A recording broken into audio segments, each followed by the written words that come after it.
बिस्मिल्लाहिर्रहमानिर्रहीम। आज हम ह्यूमन डाइजेस्टिव सिस्टम के बारे में कुछ डिटेल से पढ़ेंगे कि ह्यूमन डाइजेस्टिव सिस्टम क्या होता है।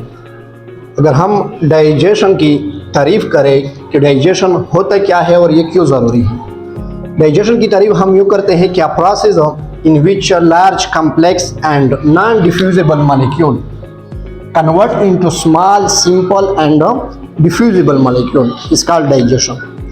क्यों ज़रूरी होता है डाइजेशन? क्योंकि हमारा जो सेल है वो लार्ज और कम्प्लेक्स मॉलिक्यूल को डिफ्यूज़ नहीं कर सकता है, इसलिए इसकी ब्रेकडाउन ज़रूरी होता है। और डाइजेशन हमारे पास ओरल कैविटी से शुरू होता है और ये हमारे पास सारा ये डाइजेस्टिव ट्रैक्ट कहलाता है।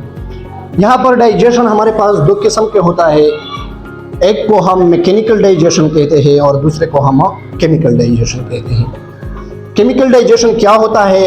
अ breakdown of food molecule through enzymes, यानी एंजाइम्स के जरिए हमारे पास फूड मॉलिक्यूल की ब्रेकडाउन होना, इसको हम केमिकल डाइजेशन कहते हैं। और इसके साथ है मैकेनिकल डाइजेशन। मैकेनिकल डाइजेशन क्या होता है कि with out enzymes breakdown of food molecule is called mechanical digestion. ये कहाँ पर होता है? हमारे पास ये हमारे पास टीथ के जरिए होता है और हमारे पास स्टोमक वॉल की कंट्रैक्शन की वजह से मैकेनिकल डाइजेशन होता है। यहाँ हम बात करते हैं हमारे पास the intake of food is called ingestion. जब हम नवाला मुंह में लेते हैं तो इसको हम यहाँ पर फौरन इसके बाद डाइजेशन शुरू होता है। मैकेनिकल और केमिकल डाइजेशन दोनों ओरल कैविटी, यहाँ इसको हम ओरल कैविटी कहते हैं। ओरल कैविटी कंसिस्ट होता है 3 पार्ट्स में।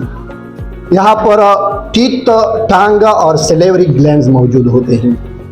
मैच्योर ह्यूमन में 32 टीथ होते हैं, incisors, canine, molar and premolar. इसका अलग अलग फंक्शन होता है और इसके साथ टांग मौजूद होता है, इसमें डाइजेशन में इसका रोल होता है। ये स्वॉल्विंग प्रोसेस में भी हमारे पास मदद देता है और चीविंग प्रोसेस यानी ग्राइंडिंग प्रोसेस में भी ये हमारे पास मदद देता है। और इसके ज़रिए हम किसी फूड की टेस्ट को भी चेक कर सकते हैं। इंसान के टांग में 10,000 टेस्ट बड्स मौजूद होते हैं। इसके बाद हमारे पास फेरिंग्स यानी फेरिंग्स मौजूद होता है, जिसको हम हल कहते हैं। फेरिंग्स के नीचे एपिग्लॉट्स मौजूद होता है। इसका काम ये होता है कि ये जब हम किसी चीज़ को खाते हैं कि हमारे पास ये ट्रेकिया जो है इसको बंद कर देते हैं ड्यूरिंग स्वॉल्विंग। एसोफेगस जो है वो स्टमक में इंटर होता है, जिसको हम माइदा कहते हैं। ये एब्डोमिनल कैविटी में लेफ्ट साइड में मौजूद होता है। स्टमक का 2 किस्म डाइजेशन करता है, एक केमिकल डाइजेशन करता है और दूसरा मैकेनिकल डाइजेशन करता है।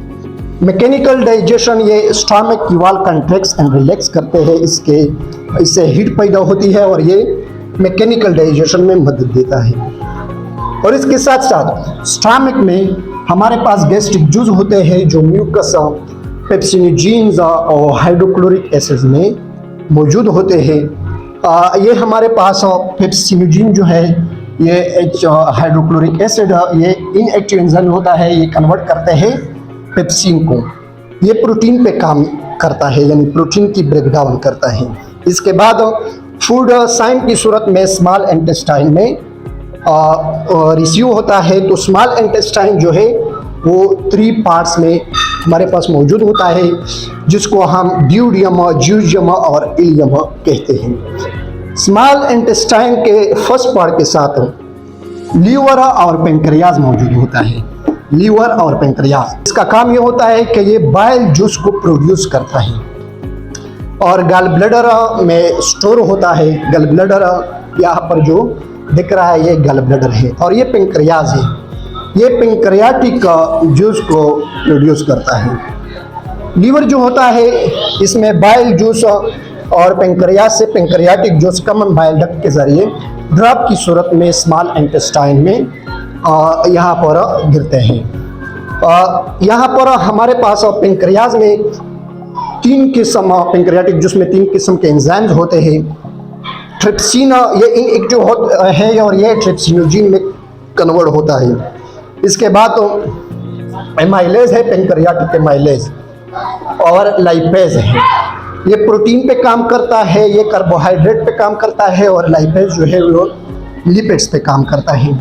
और बाइल जूस जो है ये एमल्सिफिकेशन प्रोसेस करता है, यानी the large molecule of fat convert into small droplets, इसका एमल्सिफिकेशन। इसके बाद हमारे पास स्टोमक, स्मॉल इंटेस्टाइन के लास्ट पार्ट से हमारे पास फूड जो है वो बॉडी में ऑब्जर्व होता है विली के जरिए जिस्म में। इससे हमारे पास एक जंक्शन होता है जिसको हम अपेंडिक्स कहते हैं।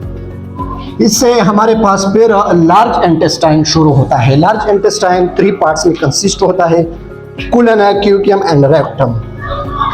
यहाँ पर हमारे पास वाटर, मिनरल्स और विटामिन्स जिस्म को ऑब्जर्व होते हैं। और रेक्ट में हमारे पास जो अनडाइजेस्टेड फूड है वो स्टोर होते हैं, और एनस के जरिए हमारे पास क्या होते हैं, यहाँ पर हमारे पास जिस्म से रिमूव होते हैं। यानी the undigested food in the form of face is remove from the body is called egestion.